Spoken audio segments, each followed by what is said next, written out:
she would just say the exact same thing back to me, but using it as her point. It was a very circular conversation. So was she saying she agreed with you, or would she say? She said the same things back to me, but using it to try and like. She was using the same premise to make different conclusions. Yeah, kind of, but like, not. I call that argument the "you really agree with me" argument. Agreed. Yeah, Like in a way that she didn't know she was. but still saying I was wrong. It was the greatest thing. I'm like, So she's actually Catholic? no. It was the strangest thing. Probably inform her of her actual denomination. But dude, she was very anti the idea that she was thinking that we have to earn our way. Like that's what we were trying to really was the setting against that. You need to put stickers on your laptop. That's the only way to have your laptop look good. It was an interesting conversation, but it was a little bit of a problem. Maybe I'll run into her. I don't think she was student here. Probably will run into her. Well, even if she did go here, I probably would run into her. It was awkward. She actually was dating one of my friends from back home that I knew, and I'm like, why didn't I know they were dating? I'm like, I probably should have checked them and make sure they actually were. It was just that's a weird reason. She was a little odd. Sounds it. The strangest Calvinist conversation I ever had was with an agnostic who claimed to be a Calvinist. He was agnostic because he was brought up in this very Calvinist church. And he was convinced that he couldn't make a decision of faith himself, and it had never just happened to him. Therefore, he was predestined to not be Christian. What? Oh, okay, yeah, okay. Makes sense. I mean, Yeah. it kind of. Well, I mean, it kind of fits into the does Gandhi go to heaven argument and predestination. God had to predetermine that Gandhi was not going to run into or convert to Christianity. I had thoughts. There's also other stuff that Gandhi did that was not very good. It's just like when we talk about the problem of Hitler, or problem of evil, we talk about Hitler. It's just the guy who goes there for good reason. You see, I think Hitler is just such an easy one to deal with. Well, it's Hitler's just, evil is Hitler's fault. I mean, that's not that hard. I mean, childhood cancer, that's a problem, an evil problem. You know, why is Hitler evil? Well, because Hitler is bad and makes bad decisions. I don't believe in bumper stickers because I don't believe in defacing my car. But if I ever got a bumper sticker, it would probably be the one that says, everything happens for a reason. Sometimes the reason is you were foolish to make bad decisions. I think I've heard you say that before. Yeah. However, the free will defense doesn't comment on natural evil. Well, that's the challenge of the free will defense is you need to find a way for all natural evil to have a free will cause, ultimately. And if you're imaginative, you can dig a little deeper. So, why do childhood cancers exist? Well, maybe they really exist because we pollute as a species, and they wouldn't happen if we didn't have hundreds of factories spewing out toxins. Or you can go the supernatural route and say, well, yeah, let's call this the Pentecostal solution. All diseases, all natural evil is actually the free will of demonic forces. Or here's something that might be a little more appealing. Maybe what we call natural evil is somehow a distant effect of a free human choice. So let's say in the primordial world, something like the Adam and Eve story happens. And Adam and Eve eat the apple, and like the sort of fabric of being itself is damaged by that action. Which some passages, all of creation groans, sounds like you could connect those somehow. So maybe all natural evil is actually moral evil resulting from the first poor free choice opinions. So there's 3 ways to make it work. Still sounds like a defense and not a good theodicy. Well, that might be all you can do with it. Yeah. But yeah, it is actually very difficult to disentangle moral evil and natural evil. All right, so let's talk. I should mention 3-week grades. I have entered 3-week grades from everybody. If you have done a presentation or done some reading summaries, I entered in the grade you got for that. If you did none of those, I entered a C. Because you might still get an A, but you might get an F. The most common reason why people do badly in this class is because they don't hand in assignments. So that's why I always nag people about those reading summaries. And usually the people who show up in class on a day when only 3 people are in class are the people who are handling summaries and don't really need to be handling it. Is what it is.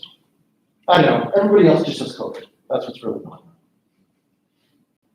I started had a dream last night where the whole thing runs the dream that I COVID and I woke up and it's like super freaked out. I had that 3 nights ago. It was just weird. It was weird. I think It it did go down for the first time today. They went down to like Yay. 10 or so. So that's, Oh, they might have been, they think they might be kicking people like sending them home and that's how they measure numbers. What are we getting the numbers now? Or people are afraid of cutting pieces of mouse, they just don't report it. What the rat Kevin doing now? You know, one of my coworkers made a very good point. He never emails us like, thank you, you're doing a great job. I never got a Christmas card from him. He just emails all the time, just like, you guys suck. he does after he'll say, you guys suck, and then like the cases will go back down to normal. He'll be like, I'm so proud of this. I'm so proud of the work that Never done better. We all did a great job. It's like, what do you do? No, you guys have to understand, and this is dangerous because I'm live streaming this. You guys have to understand. Dean Hughes is the bad cop. President Tribble is the good cop. Oh, yeah. So, I mean, the good cop, bad cop strategy tends to work very well. I do get a Christmas card from President Trump. I do get, so do I. I get a birthday card from him too. Okay, well, Actually, it's a little scary. I mean, the guy must have like, photographic memory for faces and names. Because he knows who everybody is. yeah, it's a little, So, all right. Book 3, accompanying literature. Again, we skipped Wednesday, so we're doing the extra readings today. Book 3, of course, was about Augustine going back to school at Carthage. As late teens, he kind of starts his adult life. He starts his stable romantic relationship. He reads Cicero. He starts to look for wisdom. He reads the New Testament but doesn't like it, and he joins the Gnostic Manichees. Some observations on the literature. What did you think was interesting? What did you like? What didn't you like? What did you have questions about? What did you see? I definitely thought that. I was just gonna, the passage about Saul and David, is that representative of like the scripture he read that he did not like? It's not what he read in the New Testament. It's an example of one of his 3 objections, the Manichees. Remember, the Manichees said God is not corporeal, not physical, the way the New Testament describes, which it doesn't actually, but he didn't know that. The problem of evil, and they didn't like Old Testament ethics with all the sex and violence. Okay. So this is meant to be an example of the sort of Old Testament thing where, what's this story? This is the story where David becomes Saul's son-in-law and he wants 1,000 foreskins off of dead Philistines. I kind of see why, you know, I mean, you know, I'm into a good action movie, but I can see how somebody with pacifist leanings might read that and think, this is one of the heroes? Really? I definitely thought he was ordered to go convert them, like bring back their foreskins because they converted and were circumcised. Oh, no, Then that's he not what it was, means. then he was like killed them, and that's yeah. I didn't. That is not what I thought. Yeah, he's not sent off to be a Jewish missionary. No. No, this is, you know, you can't get foreskins from Semites because they've all been circumcised since the 8th day of their life. To get adult foreskins, you need to, you know, execute non-Semites. And that's what's going on here. And it fits in very well with the commoner's song in verse 7. Saul has slain his thousands, and David his tens of thousands. So, yeah, King Saul and David, nice guys, right? They're into that turn the other cheek and, you know, give to the poor and slaughter the Philistines. That's the Old Testament scouting. That's what it's kind of the equivalent of. I mean, I think the idea is they have to already be dead. We're not like castrated live people here. But yeah, it's a way to prove your body count.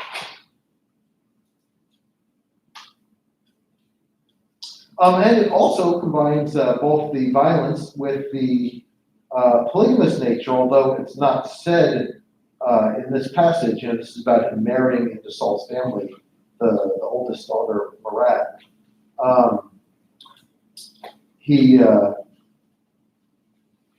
David ultimately ends up with quite a little harem, which of course was the other thing that Augustine didn't like about Old Testament ethics. Although it doesn't talk about the whole harem. She's the first wife, so.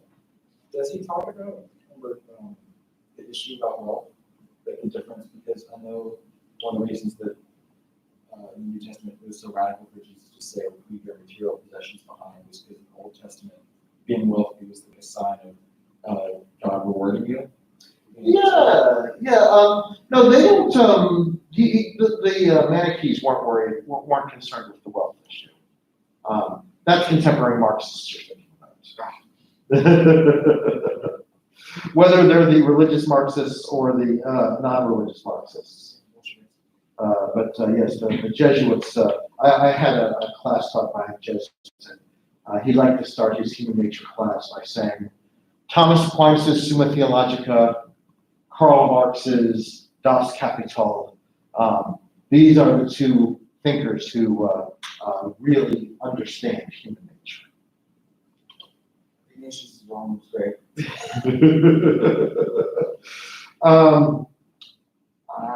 I tend to be more on the Aquinas end of the spectrum than on the Karl Marx end of the spectrum. I mean, there's certainly a point to be made that people are economic beings, and you can shape a lot of human behavior by shaping economic institutions. So I think that much is right. I guess the question is, what exactly are we claiming Marx is correct? All right, the Psalm of Thomas. I think of the literature for this one, I think the Psalm of Thomas is the one that I find most personally interesting. What did you all think of that?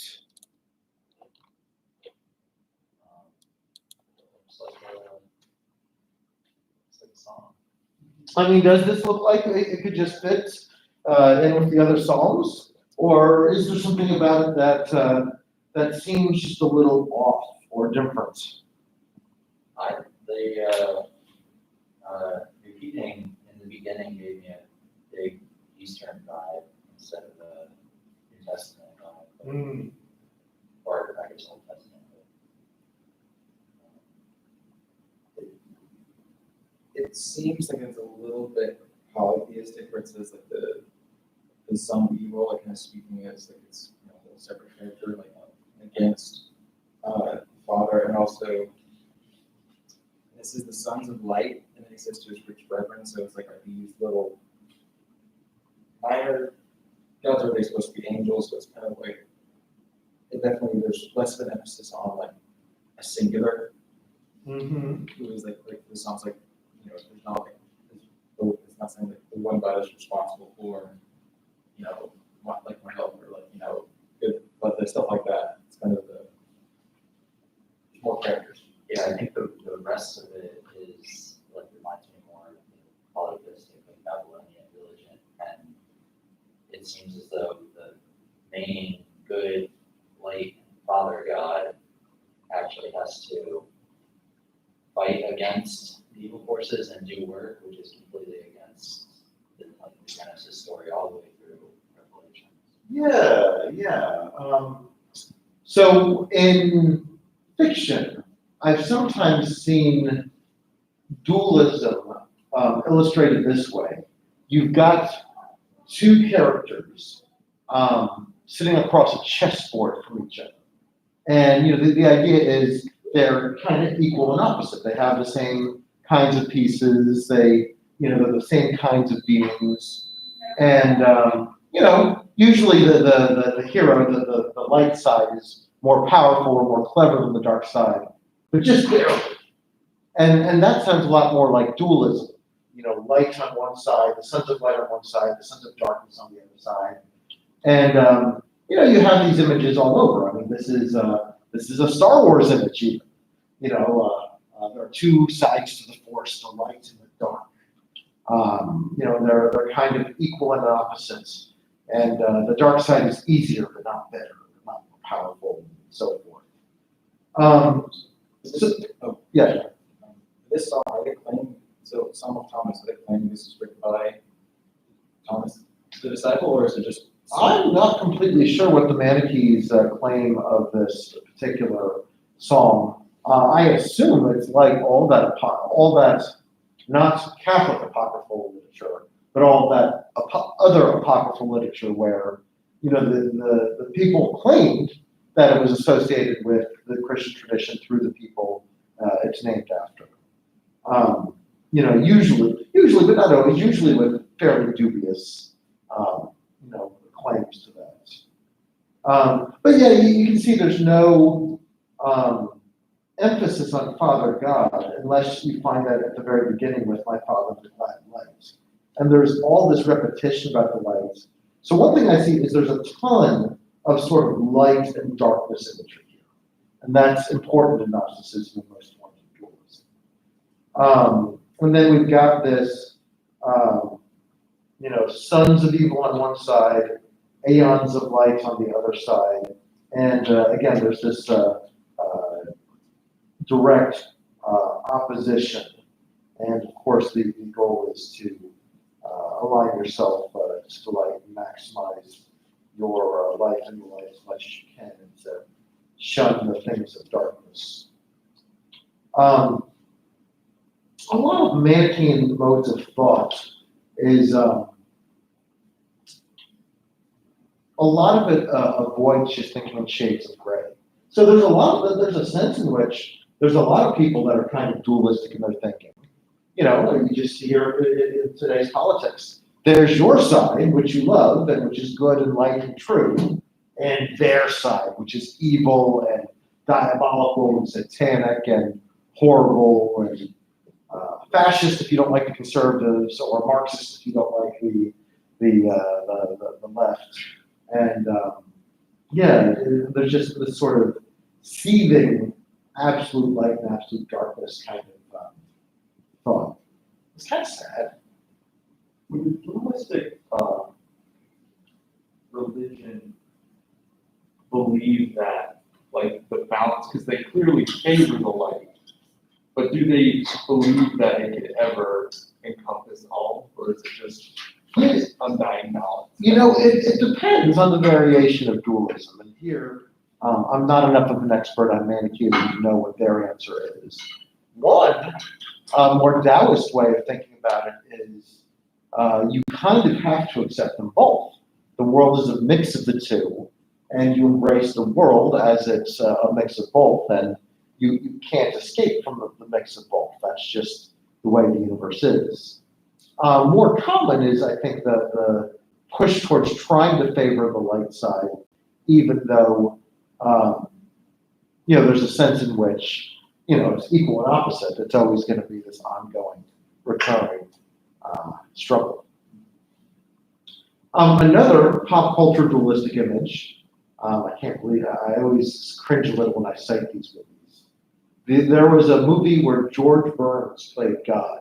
The movie was called Oh God, back in the 70s or 80s. One of the sequel movies was called Oh God, You Devil, and George Burns played both God and the devil. And it was that same sort of dualistic thing where what could be more equal to George Burns than George Burns? So, again, it was another dualistic image. What's that? Easy casting, I imagine. Yes. I mean, back when I was young, he was like everybody's favorite old guy.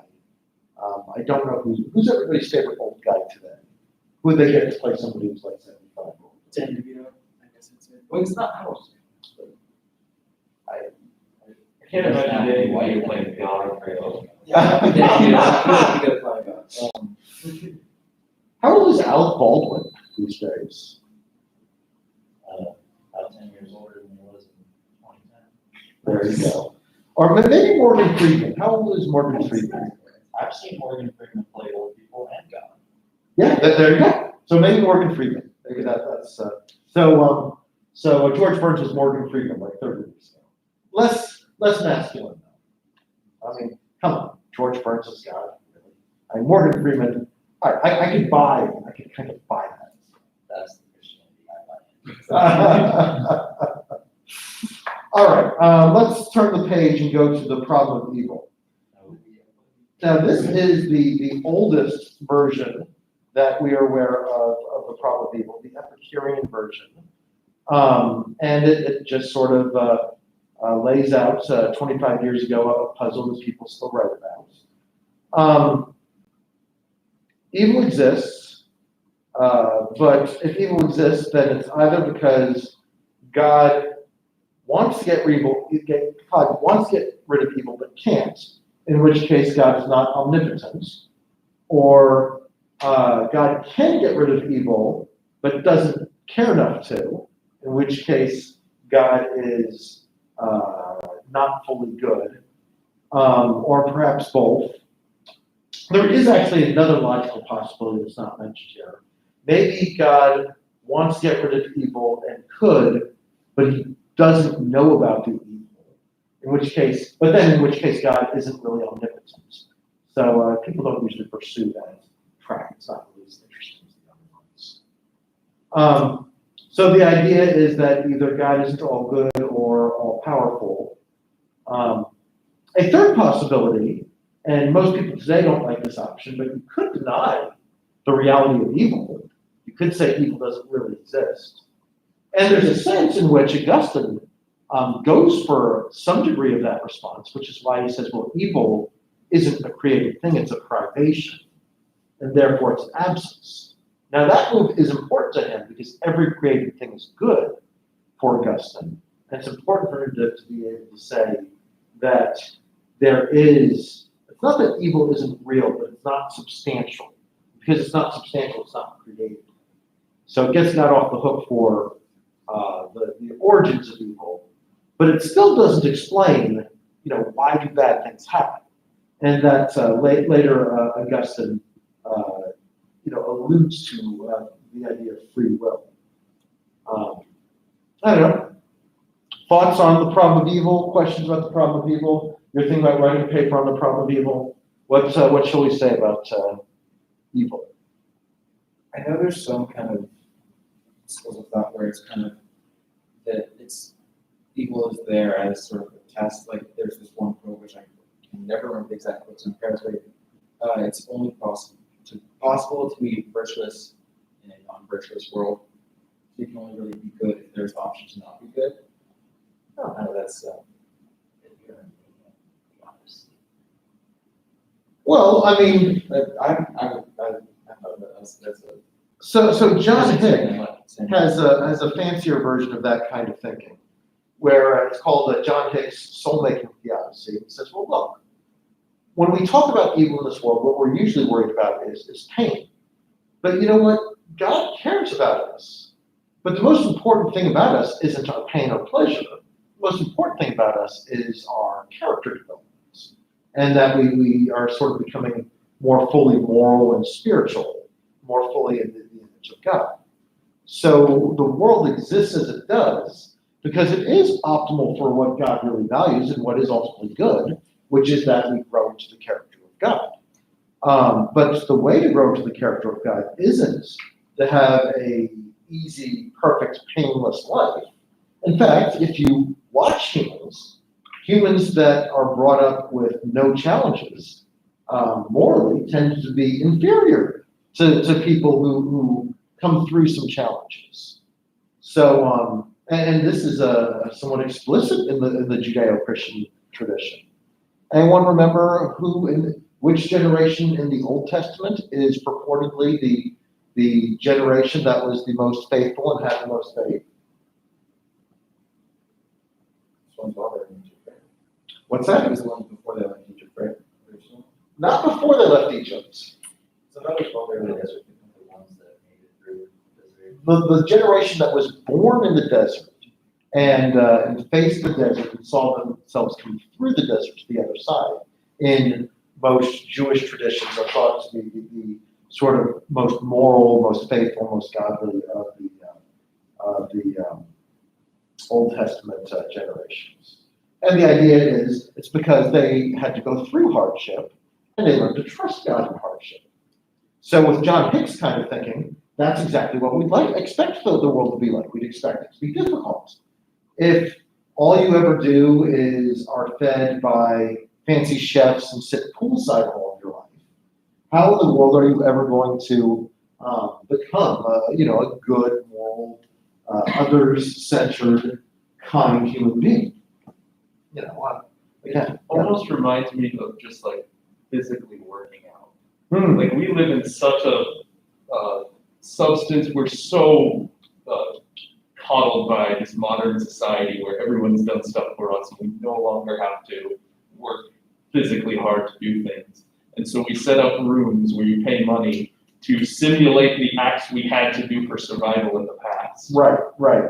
So a guy like me has a comfortable enough life that I can get in my car, I can drive, I have a parking spot relatively close to where I need to work.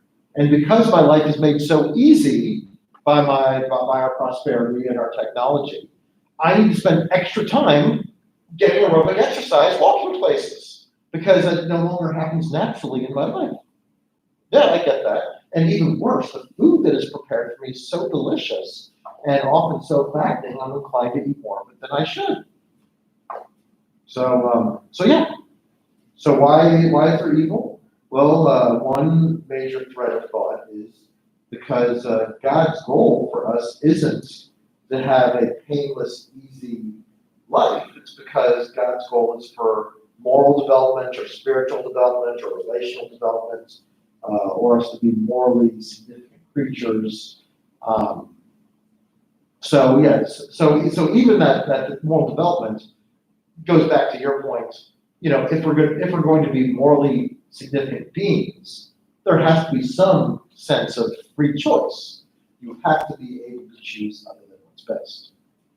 And how do you have free choice without letting people choose bad things? I reread the Rebellion chapter of Brother's Mary last night because I was thinking about it. And I've been not directly talked about this on my capacity already, but he's like, even if this was a test, how sick of a God would it have to be to make our tests so horrible and evil? Hmm. Quoting, citing the Turks that. Sure. The ones that killed the babies. Is that the example? Yeah. I mean, there are some sick things in this world. I tend to abuse what I call the Rorschach defense. from the story of the Watchmen. Rorschach, who's not actually a religious character, says, he doesn't believe in God at all, but he says, God's not what makes the world this way, we make the world this way. So, again, that's not God's fault, that's the Turk's fault, pretty obviously. But it goes, why shouldn't God have prevented that? I think part of answering the problem of evil requires some degree of appeal to bigger perspective too.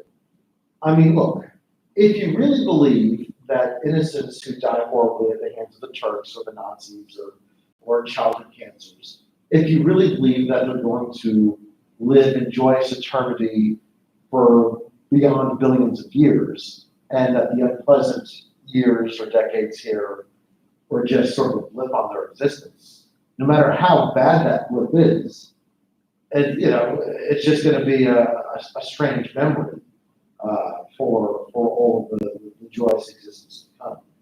So I think you need to appeal to something like that in order to make evil make more sense. Because doing so diminishes, it doesn't make evil unreal, but it makes it far less consequential than it feels. He says he comments on the same thing, but in regards to the Turks or the Nazis that formed the evil, they did this thing and then they burn it home forever, just because of this test. I don't remember what his conclusion was, but he talked about the same sort of line of reasoning. It was just a little bit memory. Yeah. Well, and it helps if you make the John Hicks move and become a university. Yeah, that's my other opinion. All right, shall we talk about the Republic Book 10 a little bit? Now, I think the main thing here I wanted you to see was Plato's abuse of Homer and playwrights, which of course is echoing behind Augustine's self-condemnation of his earlier liking of the plays. I understood, but specifically for the bed example, where does the essence of the bed come from? I'm trying not to go all the way back to philosophy of religion, but I think the essence of the bed comes from the carpenter, not God. Because at some point, he's going to put some number of pieces together where you're like, oh, that's definitely a bed. Probably right before it's finished, you put some fluffy things on it. But I think that is the creation of the essence of the bed and the actual bed, and then the painter is just one mimic. However, it doesn't play with the divided line. It's just whatever. Maybe the bed was a bad example. No, the bed's an interesting, or to say it differently, technological objects, man-made objects are interesting examples. Because they do seem, it doesn't seem that necessarily every human-made thing is an imitation of the ethereal world. Whereas all the natural world, it does seem more plausible that all the natural world is imitating the ethereal world in some way. So what is the truth maker of that is the ideal bed? Is it that it conforms to the carpenter's image of the ideal bed, or the perfect form of a bed, or God's idea of the perfect bed? And I don't usually get into such arguments because I think they're rather silly, but they're interesting to bring up. But I think the point here is that deception and manipulation is easier with fiction and art.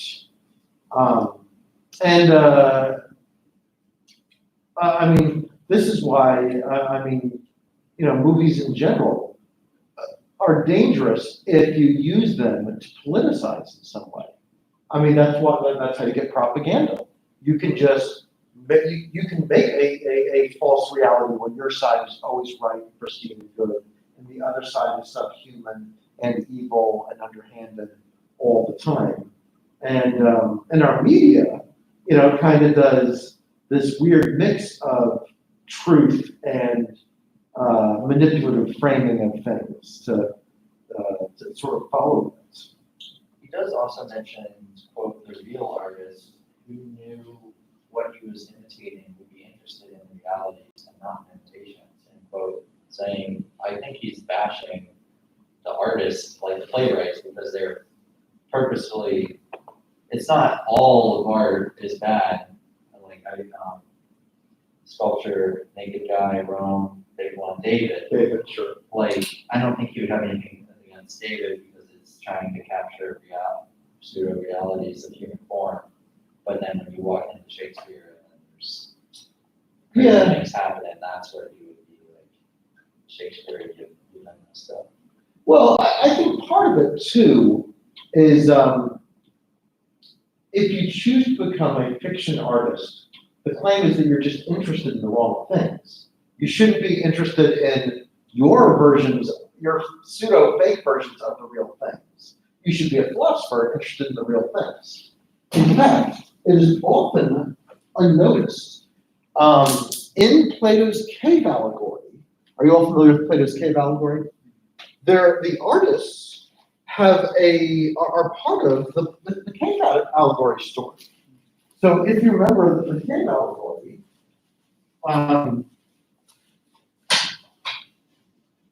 there are, let me try to get this right.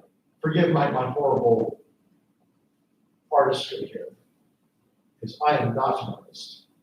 So you've got these prisoners sort of chained in place, and all they can see are these images on the wall. And I always do geometric shapes because I'm a bad artist and can't draw anything more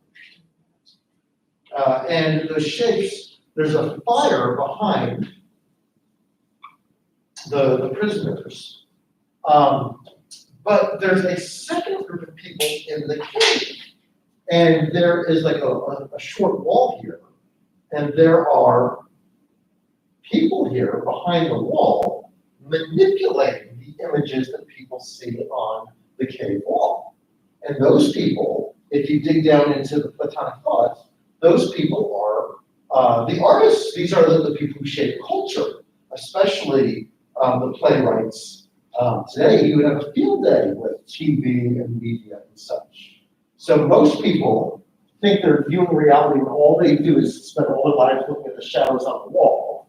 The shadows on the wall are manipulated by the culture makers, especially people like the fictional playwrights.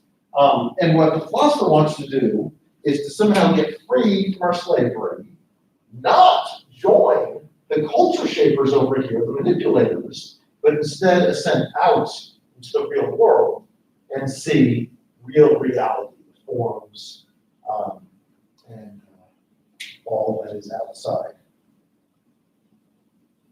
I read some Krypton and such.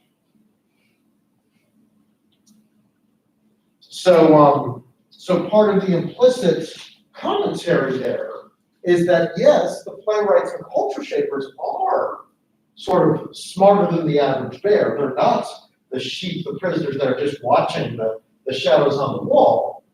But in some ways they're worse. They're smarter, but they're more evil because they're the ones who are just sort of manipulating everybody else. So this again is where we get this really negative commentary on tragedies and playwrights and art in more general. And the more I see ideologically driven fiction, the more I start to suspect that maybe Plato has a point. Where was that lost in like Catholic history? It's clearly Augustine's a big influence in Catholicism, but why is that disregarded? Because art is such a big factor in. Yeah, that's a good question. Well, I think in part, morality plays, of course, always had a big part. The idea that we can use art to reinforce the truth, especially if you are just mimicking the Christian truths. honestly, I think it's just because Roman culture is just so full of plays and art. I think it's hard to get away from. I mean, there's not even as strong of an iconoclasm movement, an anti-icon movement in the West as there was in the East. As you know, in Eastern Orthodoxy, there's lots of icons, and there was a movement to just like, no icons, no images. This is, Ten Commandments stuff. You don't make graven images. This is like fundamentalist Protestant stuff.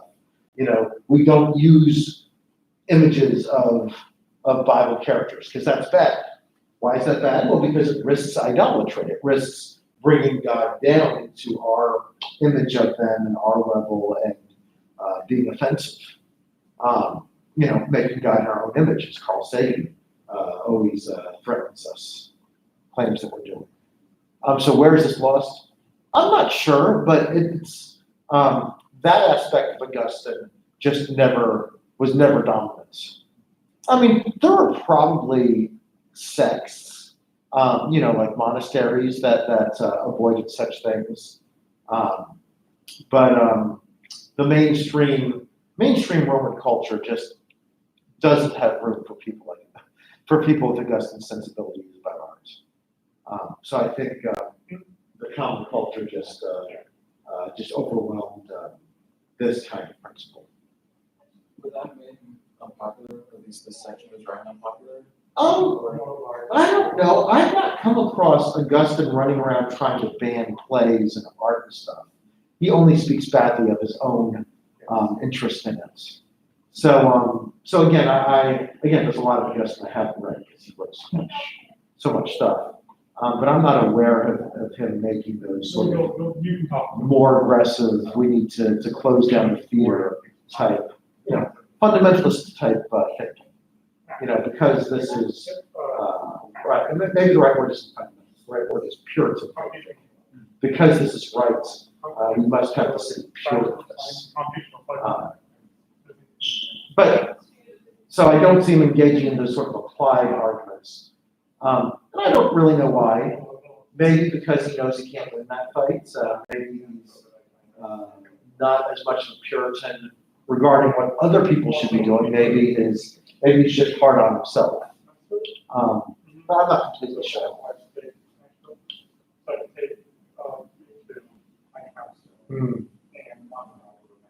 Anything else? Anyone have plans for Valentine's Day or President's Day?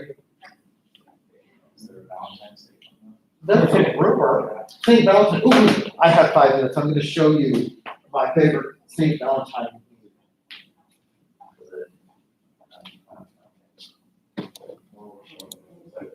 You mentioned someone being agnostic and everything.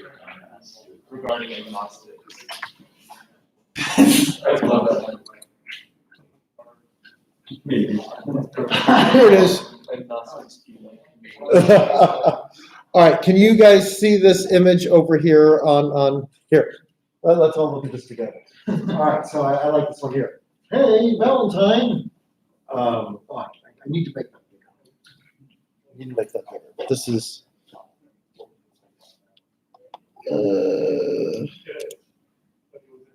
All right, is that big enough for you to read? All right, hey Valentine. Oh, snoggy pumpkin. So Valentine's the one in the middle, the masculine looking guy. Guess what day it is? It's eternity. No, silly. It's St. Valentine's Day on Earth.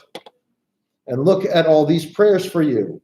Please make the cute boy in math class notice me. You know I was beheaded, right? Yo, bro, I need help writing this song for my girl. I was beheaded for trying to convert the emperor. If we're meant together, give me a sign. My name means strong in Latin. Forget this. I'm going to do some squats with Moses the Black. I mean, of course, making fun of the reality of who the historic St. Valentine was. I believe didn't he marry? He married people in secret because it was against the law at the time. Was that what he did? Yeah, why he's associated with one. They like band because they thought that they were, that being married would preoccupy the soldiers too much. They'd be like too worried about like losing the family. Hmm. Well, that's right, you couldn't have a family if you were gonna enroll in the Roman army. My favorite part of this, so I like two things. I love the eternity joke. What day is it in heaven? It's eternity. There is, it's not a day. And I love this, I'm this masculine, manly man who was martyred. I don't want to be reduced to these little cupids and trivial things that dominate Valentine's Day. Same thing, pretty wild story. Now, I